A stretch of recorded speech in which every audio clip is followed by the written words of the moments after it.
2 टके का इंसान, 2 टके की औरत, 2 टके का आदमी, ये वो मुहावरा है जो कि हम उर्दू और हिंदी में इस्तेमाल करते हैं किसी भी चीज़ को डी वैल्यूड और घटिया कहने के लिए।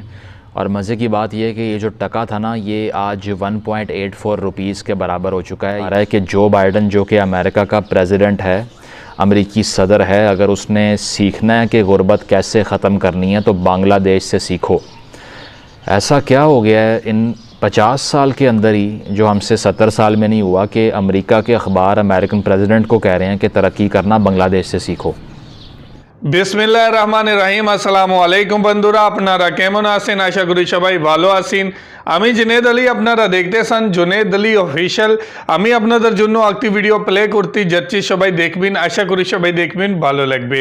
आज बात करने वाले हैं पाकिस्तानी मीडिया के हवाले से कि बांग्लादेश के टके की जो बेकदरी की जाती थी, अब वो बेकदरी रुपए की हो रही है। और जिस तरह से डॉलर ऊपर की तरफ जा रहा है तो पाकिस्तानी रुपया डाउन जा रहा है। आज का बांग्लादेश का जो टका है वो पाकिस्तान से भी मजबूत होता जा रहा है। और डॉलर की अगर रफ्तार देखें तो उसने काफी अच्छे तरीके से कंट्रोल की हुई है। लेकिन सिर्फ अगर कंट्रोल नहीं हो रही तो पाकिस्तानी रुपए से नहीं हो रही। अब पाकिस्तानी मीडिया उस 2 टके की वैल्यू के बारे में बता रहा है। Bangladesh versus Pakistan, victory for 2 टका।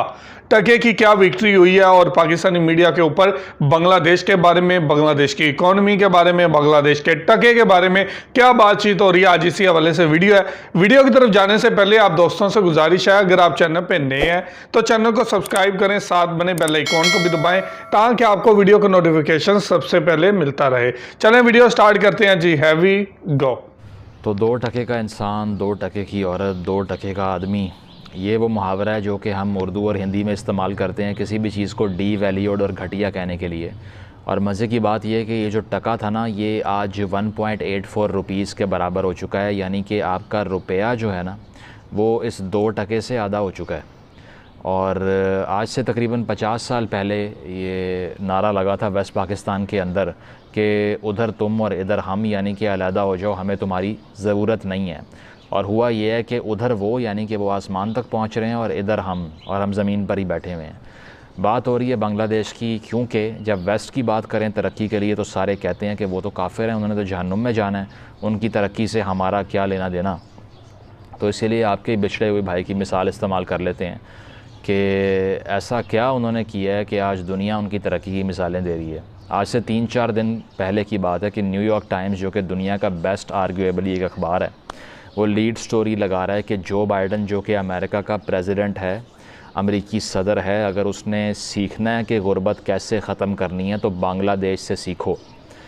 ऐसा क्या हो गया है इन 50 साल के अंदर ही, जो हमसे 70 साल में नहीं हुआ, कि अमेरिका के अखबार अमेरिकन प्रेसिडेंट को कह रहे हैं कि तरक्की करना बांग्लादेश से सीखो। और यही देखने के लिए आज ज़रा बात कर लेते हैं। तो बात यह है कि जब बांग्लादेश बनता है तो हेनरी किसिंजर, जो कि वज़ीर ख़ारजा यानी कि फ़ॉरेन मिनिस्टर था, फ़ॉरेन सेक्रेटरी था अमेरिका का, उसने कहा था कि ये तो बास्केट केस है, शदीद गुर्बत होगी यहाँ पर और इनको लोन ले के चलना पड़ेगा। और फिर 1990s में वहाँ पर साइक्लोन्स आते हैं, लाखों लोग मर जाते हैं, और दुनिया कहती है कि यहाँ फैमिन्स आया करेंगे, इनका तो कोई मुकद्दर ही नहीं है। लेकिन 1990s के बाद एक ऐसी स्पीड पकड़ती है उनकी इकॉनमी कि 2006 में पाकिस्तान को सरपास करना शुरू करती है, और आज वो दुनिया की फ़ास्टेस्ट ग्रोइंग इकॉनमीज़ में से एक बन चुकी है। ऐसा क्या उन्होंने किया है, इस पर तो बात बाद में करेंगे, लेकिन पहले एक कंपैरिजन कर लेते हैं ईस्ट पाकिस्तान का और वेस्ट पाकिस्तान का।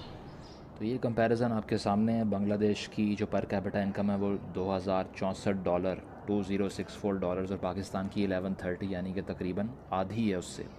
फिर पेंडेमिक के दौरान जीडीपी ग्रोथ की अगर बात करें तो वो 5.2 है बांग्लादेश का, और पाकिस्तान का 0.4 रहा। याद रहे कि पेंडेमिक से पहले 8.2 था बांग्लादेश का, जो कि चाइना से भी ज़्यादा है। रिज़र्व्स की बात कर लें, $42 बिलियन के रिज़र्व्स, पाकिस्तान के $20 बिलियन के, यानी कि उससे आधे। Average life time, life expectancy की अगर बात करें तो वो 72 ईयर्स पर है, 72 साल जो है वो एवरेज लाइफ एक्सपेक्टेंसी है, और पाकिस्तान की 67 ईयर्स है, बांग्लादेश की इंडिया से भी ज़्यादा है। चाइल्ड मोर्टालिटी रेट में भी आधे का फ़र्क है पाकिस्तान और बांग्लादेश में। प्राइमरी एजुकेशन की अगर बात करें तो ये तो इमैक्यूलेट है, 98% बच्चे प्राइमरी एजुकेशन हासिल कर लेते हैं। पाकिस्तान में 72% का फिगर है, और वो भी कितना ट्रू है वो आपको बेहतर पता है। तो आप सोचेंगे कि ना उनके पास इस्लामिक एटम बम है कि उन्होंने पूरी दुनिया पे हुक्मरानी फिर कैसे करना शुरू कर दी। फिर आप ये सोचेंगे कि ना उन्होंने ये कहा है कि हमारा रवायात हमारी दुनिया की नंबर 1 है और हम तो ऐसी चीज़ हैं कि हमारे से बड़ी किसी के पास डिफेंस की क़ुव्वत ही नहीं है, और इसके साथ साथ हम तो पूरी दुनिया को बर्बाद कर सकते हैं। हमने तो अपने नेबरिंग कंट्री के अंदर जब सोवियत यूनियन आई थी हमने तो उसको उड़ा के रख दिया था, हमारे आगे दुनिया क्या है। और लेकिन आपको ये सवाल दिमाग में आता होगा कि ये सारा कुछ तो मिसिंग है उनके पास, तो फिर वो कैसे इतनी तरक्की कर गए हैं। ना उनको हमसायों का खौफ है, ना कुछ और है, ना उनसे कोई किसी की जंग होती है आके, ना कोई लड़ता है उनसे, इसकी क्या वजह। तो तरक्की फिर उन्होंने इस तरह की है कि न्यूयॉर्क टाइम्स के मुताबिक और लोगों के मुताबिक सिर्फ़ एक राज है उनकी तरक्की का, और वो है वुमेन एम्पावरमेंट, जिस पे हम यहाँ सर पीट पीट के पागल हो गए हैं ना, कि ख़वातीन को एम्पावर करो, उनको नौकरियाँ दो, उनको हुकूक दो, उनको मॉडर्न इकॉनमी में इंटीग्रेट करो, उनको तालीम दो ताकि वो एक लिटरेट और बाशऊर कौम को जो है ना वो उनकी परवरिश करें। लेकिन यहाँ पर सारे ये कहने आ जाते हैं कि ये तो फाशी फैल रही है। और अगर वुमेन एम्पावरमेंट की बांग्लादेश में बात कर ली जाए तो इस टाइम बांग्लादेश के हाई स्कूल्स के अंदर ख़वातीन ज़्यादा हो चुकी हैं मर्दों से, इतनी तालीम दी है ख़वातीन को अपनी। उसके अलावा जो बड़ी बड़ी NGOज़ हैं, ग्रामीण बैंक और ब्राक जैसी NGOज़, उन्होंने ख़वातीन को एम्प्लॉयमेंट फ़राहम की, उनको घरों से निकाला, नौकरियां दी उनको। जबकि हमारे यहाँ हमने तमाम NGOज़ पे बैन लगा दिया, नेशनल सिक्योरिटी का ठप्पा लगा के। उसके अलावा अगर बात कर ली जाए तो लाइफ एक्सपेक्टेंसी आपको पहले बताई, लेकिन बांग्लादेश के अंदर न्यूयॉर्क टाइम्स के मुताबिक education and empowerment of women is the pillar of the economy, कि वो सतून बन गया उनकी मुआशियात का। इतना उन्होंने ख़वातीन को एम्पावर किया और सिर्फ़ वही राज है उनकी तरक्की का। जबकि हमारे यहाँ 51% पॉपुलेशन ख़वातीन यानी कि जो हैं उसमें से 90% घर बैठी हुई हैं, उनका रोल ही कोई नहीं है। एक बंदा 20,000 कमाता है, आके 6 में डिवाइड हो जाता है, सब गरीब हो जाते हैं। और क्रिस्टोफर हिचन्स भी कह चुका है और हज़ारों लोग कहते हैं कि दुनिया में तरक्की का, गुर्बत ख़त्म करने का सिर्फ़ एक राज है, वो है वुमेन एम्प्लॉयमेंट। किसी चैरिटी से कोई पनाह गाहें बनाने या लोगों में सालन रोटियां बांटने, जैसा कि वज़ीर आज़म इमरान खान साहब बांटते फिर रहे हैं, इससे कोई किसी का पेट नहीं भरता। पेट भरेगा तो वुमेन एम्प्लॉयमेंट से भरेगा, जो कि आप करने को तैयार नहीं है, क्योंकि आप इतना रिग्रेसिव कल्चर परवान चढ़ा चुके हैं कि ख़वातीन का रोल ही ख़त्म हो चुका है, उनका कोई फेस ही ख़त्म हो चुका है इकॉनमी से। इसी तरह आप इंडिया की मिसाल भी अगर ले लें तो प्रोग्रेसिव कंट्री था, 7% से ग्रो कर रहा था, लेकिन मोदी साहब आए हैं और फंडामेंटलिज़म को उन्होंने आसमान पर पहुँचाया है और अब उनकी GDP ग्रोथ पेंडेमिक में माइनस में गई हुई है। बांग्लादेश उनसे बहुत आगे निकल गया है।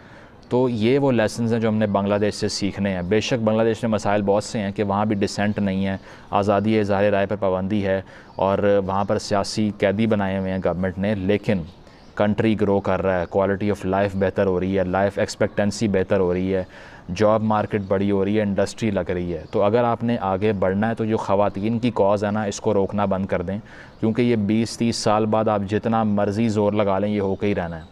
लेकिन अगर आप कोऑपरेट करेंगे तो ये 20-30 साल कम होकर 5 से 10 साल भी हो सकते हैं, और ये डिपेंड करता है आपकी ओपन माइंडेडनेस पे। तो जब तक हम इस डिलूजन का शिकार रहेंगे कि ख़वातीन को अपने हकूक़ मांगना फाशी होती है, NGO का काम करना यहूदी एजेंडा होता है, तब तक आप यहीं बैठे रहेंगे और दुनिया आपसे आगे निकल कर आसमान पर पहुंचती रहेगी। तो जी ये थी वीडियो और आपने देखा कि किस तरह से बांग्लादेश की तरक्की के राज बताए गए और बांग्लादेश के बारे में आज अमेरिका के न्यूयॉर्क टाइम में भी ये लिखा गया है।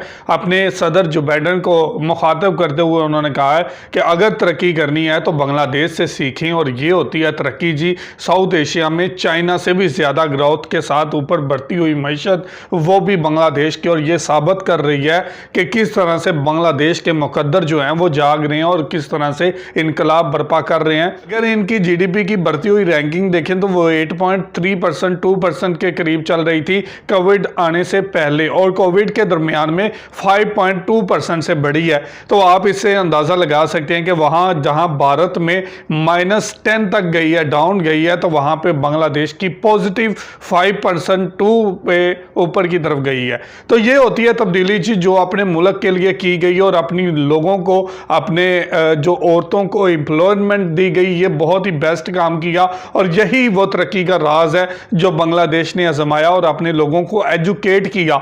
आज बांग्लादेश के अंदर प्राइमरी की जो एजुकेशन है 98% बच्चे जो हैं वो प्राइमरी की एजुकेशन हासिल कर रहे हैं, तो ये भी उनकी तरक्की का राज है। और वहाँ पे लाइफ जो है वो 72 ईयर है और पाकिस्तान की बात करें तो 67% है और भारत की भी तकरीबन बांग्लादेश से कम है। तो ये होती है इनकलाबी तब्दीलियां जो बांग्लादेश ने अपनी कंट्री के लिए की। तो ये थी आज की वीडियो। आप इस वीडियो के बारे में क्या राय रखते हैं, क्या कहना चाहते हैं, ज़रूर कमेंट करके हमें बताइएगा। बहुत शुक्रिया।